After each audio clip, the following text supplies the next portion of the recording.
మా ప్రాణాలకు తెగించి మేము చేసినాము. కానీ ఇంట్లో నుంచి ఎవరే గాని బయటికి రానే సమయంలో మేము పొద్దున నీళ్ళు అనక అన్నం అనక ఏమనక మాకు నీళ్ళు ఇచ్చే నాదుడు కూడా లేకుండా కానీ మేము కరోనా టైంలో చేసినాము.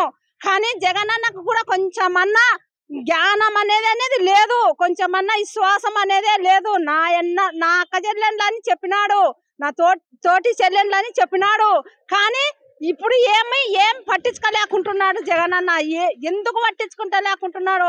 కానీ అవును అక్క చెల్లెళ్ళకి ఇస్తాము, మనకు కరోనా టైంలో చేస్తున్నారు, మురికి గిట్కి చేస్తున్నారు, ఏది పంది పడిపోయి చచ్చిపోయినా కానీ తీస్తున్నారు కదా, వాళ్ళు రోతగా పనిచేస్తున్నారు. వీళ్ళకి మనం చేద్దాము, పర్మనెంట్ చేద్దామా అనుకొని ఇంతవరకు అనకలేదు.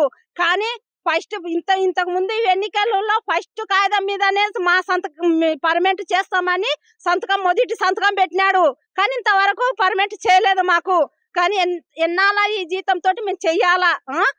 మాకు గతంలో మేము మా జగనన్నకు పర్మనెంట్ చేస్తాడని మేము ఇంతవరకు ఆశించుకొని మేము చేస్తాడు కదా అనుకున్నాము. కానీ చేయలేదు. ఇప్పుడు వచ్చే ఎలక్షన్లలో అన్నా నీకు వందనాలు, ఇప్పుడన్నా మమ్మల్ని గుర్తించి కరోనా టైంలో మేము చేసిన మా సేవలు గుర్తించి మాకు ఇప్పుడన్నా మీ సహకారంతో మాకు పర్మనెంట్ చేయమని మరీ కోరి చెప్తున్నాను జగన్మోహన్ రెడ్డి. నిన్నమన్నా వచ్చిన సచివాలయాలకు 30,000 చేసినారు జీతం, పర్మనెంట్ చేసినారు. కానీ మేము చేసే పని గుర్తించలేక మాకెందుకు నిర్లక్ష్యం చేస్తున్నాం? జగన్మోహన్ రెడ్డి మమ్మల్ని కూడా గుర్తించి మమ్మల్ని పర్మనెంట్ చేయమని అడుగుతున్నాము.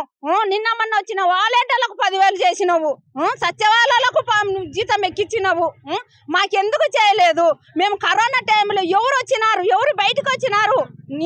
నువ్వు కూడా వార్తలలో చూస్తుంటావు, నువ్వు పేపర్లో చూస్తుంటావు కదా జగన్మోహన్ రెడ్డి. మమ్మల్ని ఎందుకు గుర్తించి మాకు పర్మనెంట్ చేయలేదు?